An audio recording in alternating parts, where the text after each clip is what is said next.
In this video, I'm going to teach you how to create an animated navigation bar for your website. And the crazy thing is that we're not going to be writing any code for this. We're going to be using Framer instead, which is a no-code website builder. And yeah, we're going to be using components, scroll variant effects, and yeah, basically a responsive structure that allows us to create this navigation bar, which is animated and also has, a responsive mobile version as well. So you're going to be able to follow along with this video, and by the end, you're going to have your own animated navigation bar for your Framer website. So my name is Nandi, this is Framer University, and let's get started.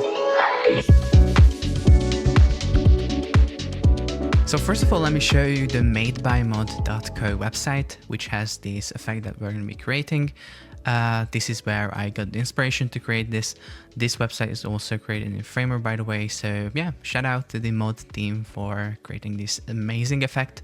And so here's the version that we're going to be creating, and I'm going to walk you through this whole process. So you're able to, place your own logo here or like any type of image that you want to, and then it will just nicely, animate into the navigation bar as you start scrolling down. So let's jump into Framer and let's start creating this. So first of all, what I want to mention is that I always make sure that my tutorials are easy to follow. So what I'm going to do is I'm going to leave a remix link in the description that you can click. And with that, you can duplicate the same exact project into your Framer account for completely free. And so you're going to see this project, and on the left, you're going to find pages, and you're going to go to the starter page, because you're going to see this exact same starter file that I have right here. It just has a simple stack inside of this breakpoint, this main, and yeah, we're going to be working with this. So yeah, just erase the project and yeah, start creating with me. So first of all, I'm going to press T on my keyboard and just click here on the canvas, and I'm going to write remix, not remix, but remix. So as you can see, I don't even do anything here on the desktop breakpoint. We are creating the design of the navigation bar here, and then we're going to just place it within our website. So these are going to be the menu items. So we're going to have remix, we're going to have original, and then maybe about. So these are menu items that can be linked to anywhere. I don't know why the about got 13 pixel text size, but I'm going to just change it to 16. And then I'm going to also change them to medium, I think. So now we have these. I can also wrap them in a frame. So Option, Command, and Enter. I'm going to remove the fill color that was added by default, and then I'm going to set these to width fit content, and then I'm going to increase the gap inside to 24 or maybe a little bit more, so we have some space between these menu items. So this tag can be renamed to links, and yeah, so this is the first part of the navigation. Then we will also have a logo part of the navigation. So for that, we can open Figma. So this is just a text layer here that was wrapped in a frame. And what I do here is I export it as SVG. So on the right panel, export SVG, and then we're going to have it as a file that we can drop onto the canvas like this, as you can see. And we just have this SVG.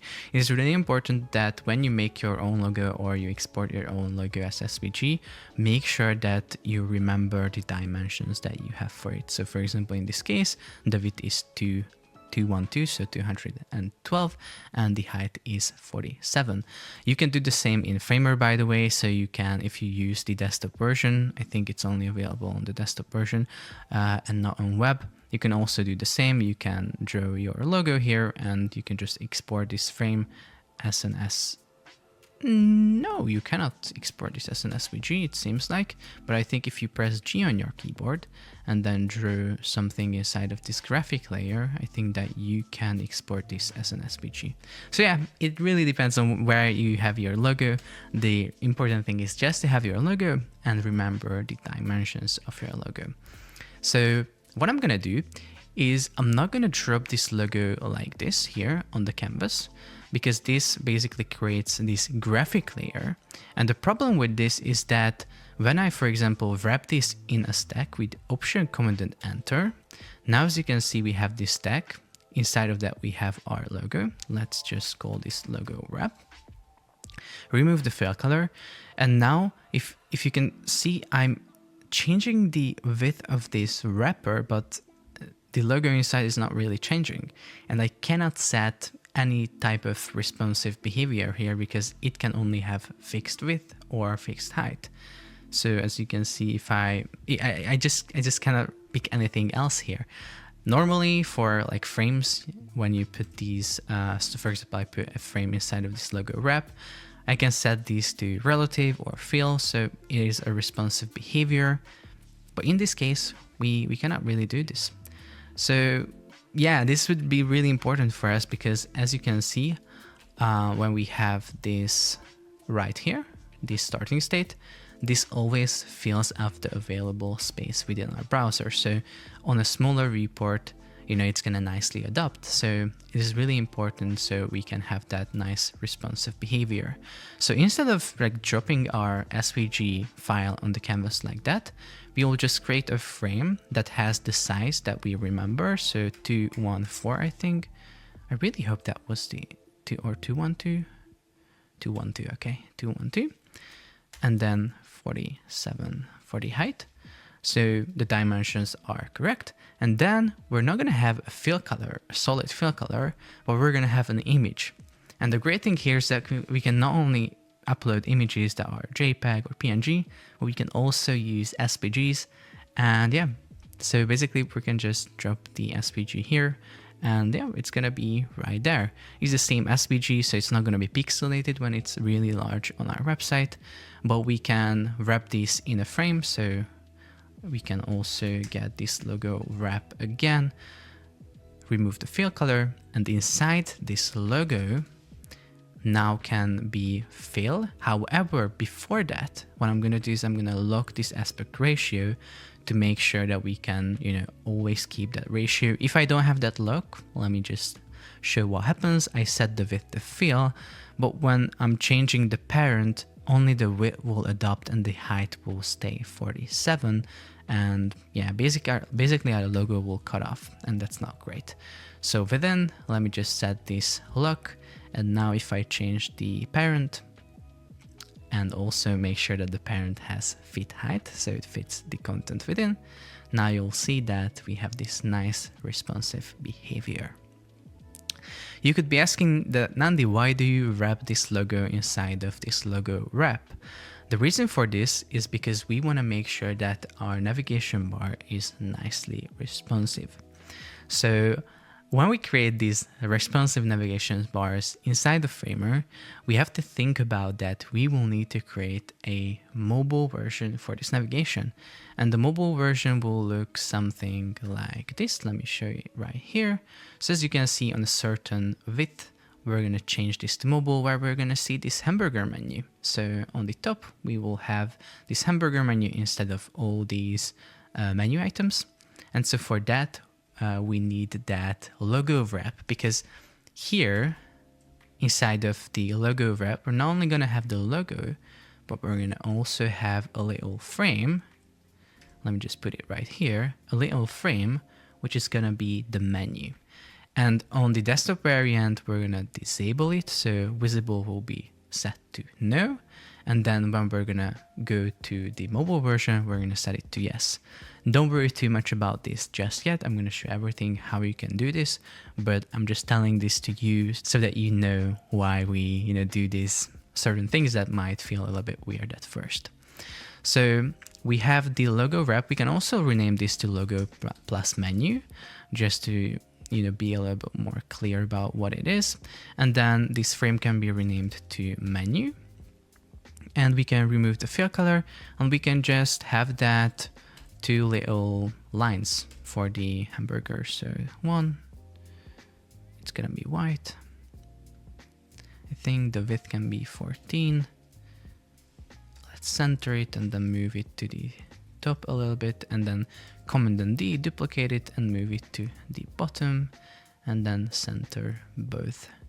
And I think they are centered, but let me just double check it. So with pressing down Option on my keyboard, I can see that it's 9 pixels to the bottom and 8 pixels to the top. So I need to move this right here, and now they're going to be centered perfectly. So now we have this menu as well, and I'm just creating these frames here within, because then I will be able to animate them into an X when we, tap it on mobile. So for now, we're just going to hide this here. Okay, so we have this, so I'm going to just move it like here next to the links. And so I think this is all we need inside of our navigation. So what we can do is we can wrap these two in another stack. So Option, Command and Enter. This stack will be called content. This will be the content frame within our navigation bar. And again, I'm going to remove the fill color that was automatically added, and I'm going to resize it to make it a little bit wider. And you can see that these items within are just staying at the center. It's because the content frame is a stack and it has these layout properties on the right panel. And for example, the distribute is set to center. So we can set that, for example, to space between. That will basically mean that the first item will start at the start of the stack on the left, and the rest will be on the right. So yeah, this looks pretty good, I think. Maybe we can change the size of this logo. Maybe it can be a little bit smaller, maybe 100 in width. And yeah, it looks really nice. So now the content frame can be wrapped inside of another frame. So let me do that. Option, Command and Enter. And this will be called navigation. Okay, so again, remove fill color. And I'm wrapping this inside of another frame, the navigation, because then here I can add some padding on the left and on the right. It's going to be 20. And then I can set the content frame to fill. And then the height will be fit content. So it fits the content inside. And then I think that's it. Now it is perfectly responsive, and it keeps that nice 20 pixel size distance on the left and on the right. So, the items will not, touch the edge of the sites or the site. And yeah, basically that's it. We can set the height to 50 or maybe a little bit more, 60. And then we have our navigation. So what I'm going to do is I'm going to Command an X here, and then I'm going to paste it within our main desktop breakpoint. So Command and V. Now it's put right here at the bottom of the site. We don't have to worry about it too much. As you can see here, it is within desktop under the main stack. By the way, the main stack is basically where you're going to place all of your other sections inside of the website. And so now this navigation is positioned relatively, and that's why it's at the bottom of the site. We can reorder these, so I can just press the up arrow key, and now it's at the start. However, when I'm scrolling, it's just going to scroll away. So if I want to have a fixed navigation, I can set type fixed, and then set the right pin to 0 and then the left pin to 0 as well.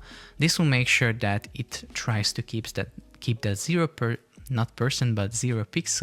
distance from the top, left and from the right. So if I'm resizing this site, as you can see, it nicely follows. Great. So now I think everything is set up. It's really important, by the way, I just want to mention that type fixed only is available for a frame if it's on the desktop level. So if it's nested, for example, within the main, so it's like right here, this fixed will not be available. So make sure that you have it somewhere around here under desktop. Cool. So by the way, just let me show you can add links to these text layers by going here on the right panel and just adding the link. I'm not going to do it now, but just so you know, that's how you do it. Cool. So now what I'm going to do is I'm going to create a component out of this navigation bar. It's important for us here because we want to create different variants that we can animate between. So for example, you can see that here we have navigation, variant 1, where the logo is really big, and then variant 2, where the logo is integrated into the navigation, and we're switching between these two variants on scroll. So this is why we need the variants. But we also need the variants so we can optimize this for mobile. So this will also be a variant with a little interaction.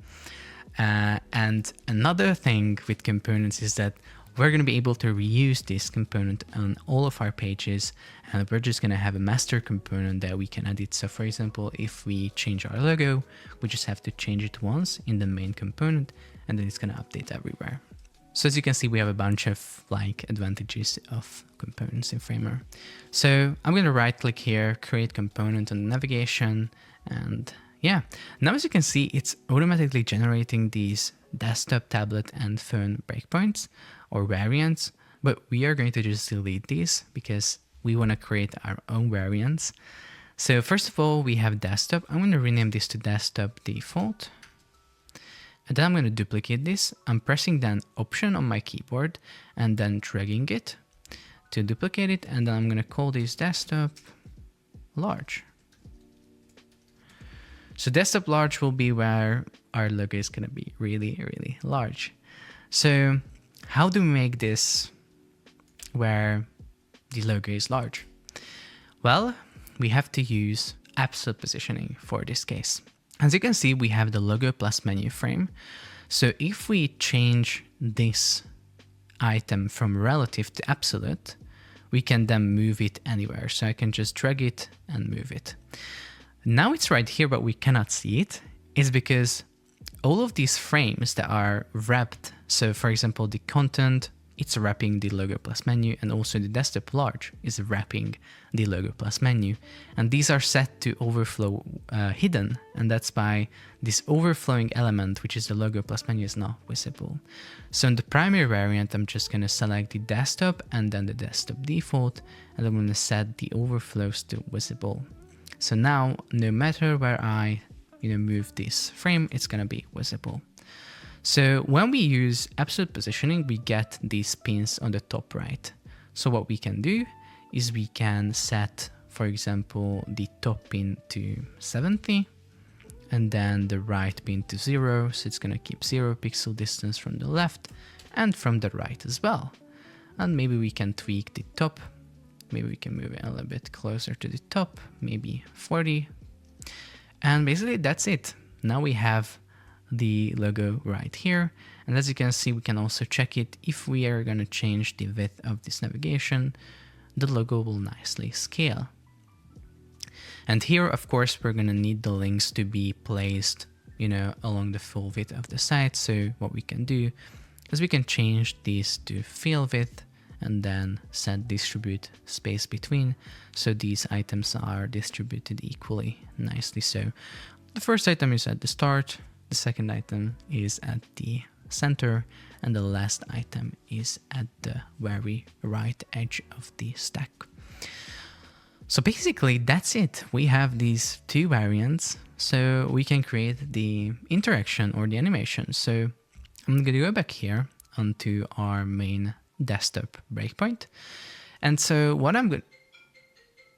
Just a minute, it seems like someone is looking for me.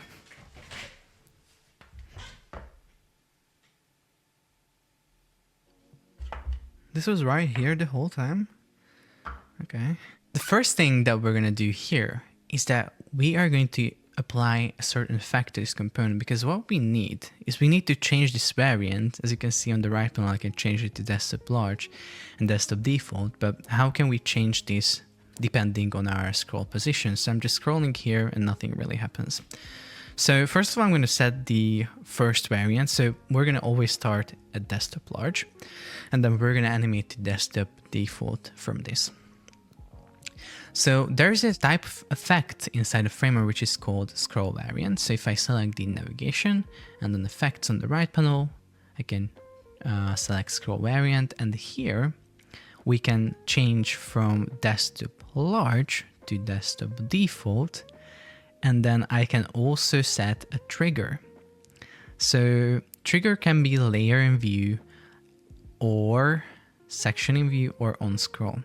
So I'm just thinking, because I used section in view, but I'm wondering if layer in view works in some way, and I think it should work. So basically this will mean that when, so let's just try it with this option here. I'm wondering which one we will need, but let's try this. Okay, so as you can see, this doesn't work because this automatically like switches to the variant when I load the site. So let's try this one maybe. And yeah, that also does not work. So it seems like that, yes, indeed, we need section in view as a trigger, because section in view works in a way that we can create a frame right here, for example, and then let's just give it some color. Let's give it a gray color. I'm going to set it to width fill and then maybe 50 or 60 height. And then this can be just a spacer. Let's call this spacer. And then we can duplicate that and we can give this blue color. We're not going to color this. We're going to remove the colors. I'm just going to show so that you can see how it works. So the spacer can be renamed here, the blue one, to actually the trigger. And then we have to make sure that we can use this as a trigger. So we have to add scroll section to it. We can do that on the right panel. We can name it navigation trigger. So if we go back to the component, we can now select section in view, section navigation trigger. So when navigation trigger is in view, we change the variant to desktop default. Basically, that's it. And the viewport here basically means that when this blue section reaches the top of the viewport, then we're going to switch to that variant. So as you can see, as this blue frame is getting closer and closer to the top edge of our viewport, it switches to that variant. Again, as you can see, as it hits the top, it switches. And as you can see, now it's really fast. So we can tweak this by going into the component, and then here on the primary variant, we have this transition setting on the right, and we can change this to something different. So maybe 1 second, and then the bounce can be 0. So as you can see, we have something like this. And it looks really nice. And of course, then these triggers can be opacity 0. And I'm going to also add pointer events none, so that we can still interact with layers below those triggers. And now we are no longer seeing the triggers, but we have that nice animation. So yeah, it looks really nice. But as you can see, when we have this on a mobile view, it doesn't really work. First of all, because I don't know why. I think it's for some reason it's overridden here. So for some reason on tablet and phone, it got overridden. So I'm going to select these and then reset overrides for the variant. So now it works on this, tablet. And then on phone, it works as well. But if we have one more item here, one more menu item, that's not gonna look great. So we have to make an optimized version for this. So what I'm gonna do is I'm gonna double click into this component. I'm gonna create a couple more variants. So I'm gonna duplicate the primary. This is gonna be called mobile open. And I'm gonna set the width to 390. This will not really make any difference inside of the actual variant. We are just changing the width here to really show for us in the preview that this is a smaller variant, but on the actual website, it's gonna always adapt to the width of the website. So, okay, so how do we optimize this for mobile? Well, we have created a structure that allows us to make this really easily. So first of all, the content frame can be set to direction vertical. So now these items are placed right below each other. Then instead of space between, we can have start, so everything starts at the top, and then have 24 or maybe 44 gap between these two items, the logo menu and the links. Then the links can also be vertically positioned with a height set to fit content. And then you can see that this frame here, this content frame, is trying to be in the center all the time. So we can set the wrapping frame of the content, which is the mobile open, to distribute start. So now it should be working, but it's not working because the direction is set to horizontal. So when the direction is horizontal, the distribute start means the left side of the component or the stack. And so if we want the start to mean the top of the stack, we have to change the direction to vertical. Now, as you can see, it works. By the way, we could also just click align top and it would, get the same effect. By the way, I know that this could be a bit like hard to understand just by watching this video and, seeing them talking about direction, distribute and stuff like that. I really encourage you to go inside the Framer and experiment with this. Create a stack, place some items within and play around with direction, distribute, alignment, wrap, gap, padding and everything. Resize that stack, the width, the height, and just play around with it, and that's how you're going to understand how it works. So now what I'm going to do is I'm going to set the logo plus menu to fill width, so it fills up the available space, and then the height will be fixed, and I think it's going to be 60. And then the logo inside will no longer be width fill, but it's going to be something a little bit smaller. Maybe something like this. And then we can just simply show the menu. So visible, yes. And then we can have space between. So the Framer logo is on the left and the menu is on the right. Maybe we can make this logo a little bit smaller. And yeah, it looks really nice. We can adjust the gap here so the menu items are not too much to the bottom, and we basically optimized this for mobile.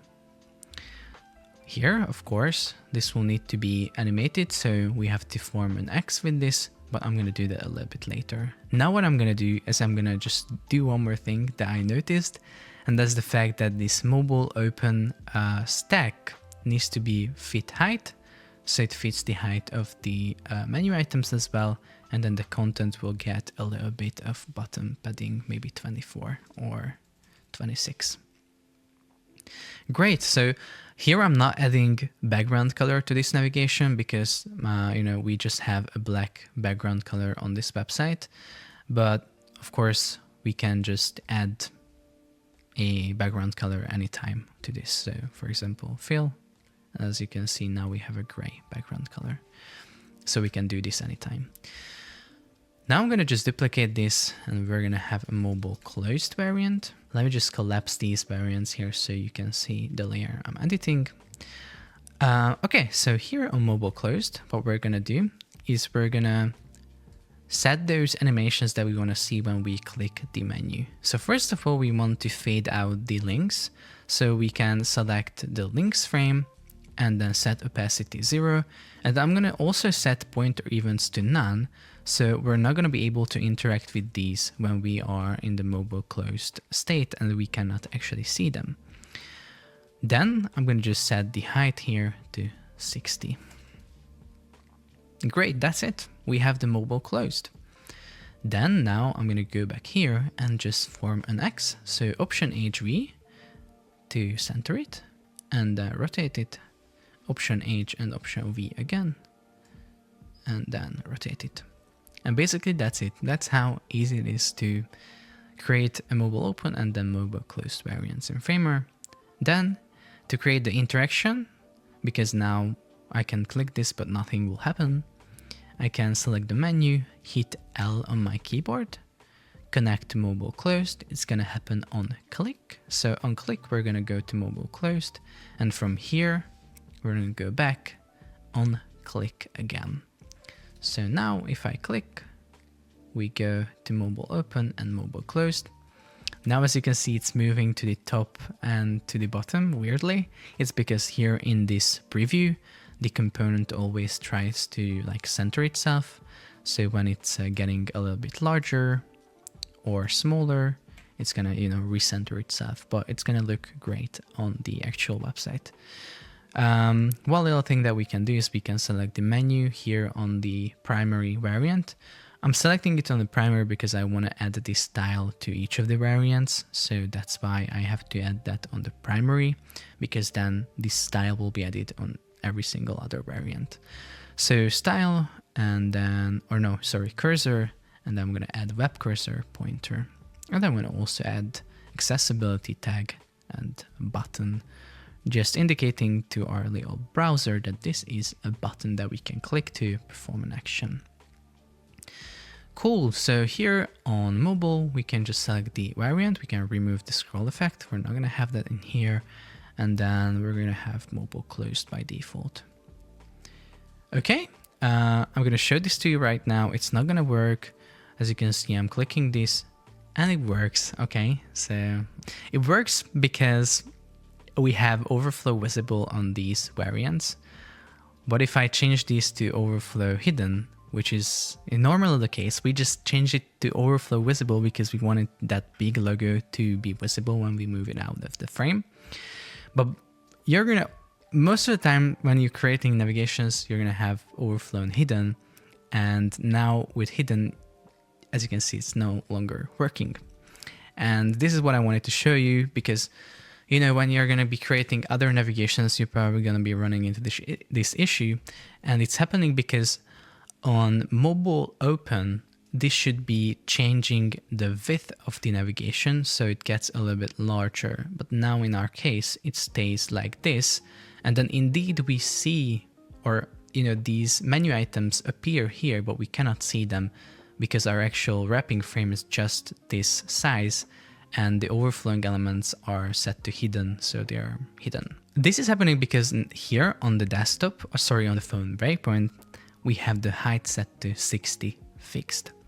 So if we set this to fit instead, so I'm going to do this on the primary breakpoint because I want this to be applied on tablet and on phone as well. So now on phone, we have fit height, which basically means that it's going to always adapt to that height that the current variant has. So for example, on mobile open, it's going to have a larger height. So now it's going to work perfectly. Cool. Looks really nice. And basically that's it. Now you have your own animated navigation bar that you created inside the framer. And the great thing is that you did not write a single line of code to create this. You know, I really do hope that this was helpful. You know, sometimes, you know, you might have been feeling a little bit like, oh, I don't really understand this. What is relative positioning? What is absolute positioning? What is component? What is variant? In that case, make sure to go to framer.university because I have a bunch of other tutorials, resources, and, you know, little crash courses that you can learn from. So make sure to go to framer.university and, you know, just continue learning because Framer is an amazing tool, and if you master it, you just become so much more powerful as a designer or just as a creative person. So yeah, make sure to leave a comment if you have any questions or suggestions or feedback, and like this video, subscribe for more, and I'm gonna see you in the next one.